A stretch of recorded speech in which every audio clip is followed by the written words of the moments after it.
Como la mayoría de los inventos, el nacimiento del grapple fue una casualidad. Estamos delante del Hospital 12 de Octubre. Aquí trabajé más de 30 años, desde antes de que se inaugurara hasta que me jubilé. Para mí es un lugar especial, porque aquí fue donde nació el grapple.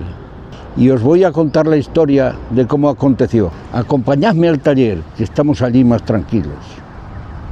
Yo trabajaba en La Paz, en el taller de electromedicina, y un día del mes de septiembre de 1973, a mi jefe lo nombraron ingeniero para hacer el montaje del hospital que se estaba realizando al sur de Madrid, en la carretera de Andalucía.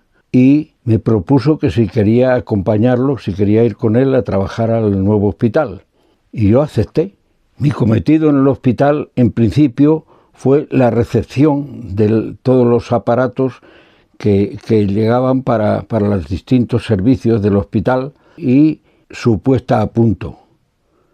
Entonces, un día que fui a comprobar el funcionamiento de los equipos de rayos X, sobre un mostrador había una radiografía, varias radiografías, no una, varias radiografías veladas, cartulinas y bisturís.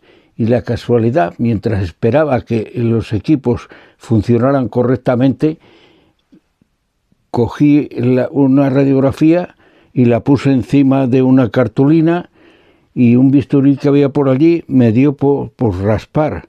Y en cuanto hice 3 veces así, surgió el milagro. Digo, anda, si quitando un poco más, un poco menos, se consiguen distintos tonos. En aquel instante había nacido el grapple.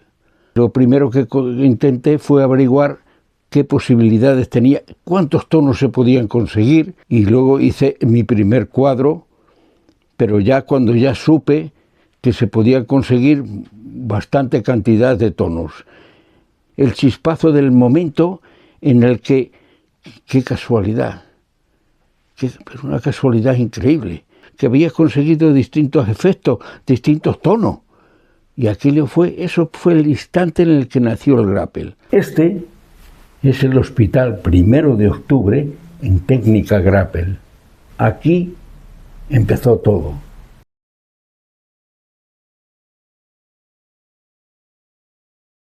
Os voy a contar una anécdota curiosa. Un día mi jefe me dijo que acompañase a un señor, un día antes de inaugurarse el hospital, claro, que acompañase a un señor que había llegado, que quería conocer el hospital, antes de si estaba a punto para su inauguración. Y acompañando a aquel señor, me llamó y me dijo, ¿dónde hay un teléfono por aquí? Que te necesito hablar por teléfono. Y lo llevé a donde había un teléfono y estuvo llamando.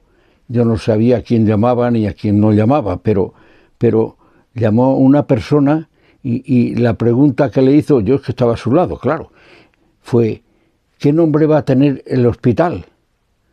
Y una voz que yo no oí, pero que lo repitió él, dice, 1 de Octubre. Así que viví ese instante y después comprobé, porque le dijo, gracias, doña Carmen. Luego fue la mujer de Franco la que le puso el nombre al hospital y le llamó 1 de Octubre. Y fui el primero que lo supo, aparte de este señor, claro. Ese fue el nombre original del hospital durante 15 años, hasta que, por cosa política, le cambiaron el nombre con el nombre que tiene actualmente, que es 12 de Octubre.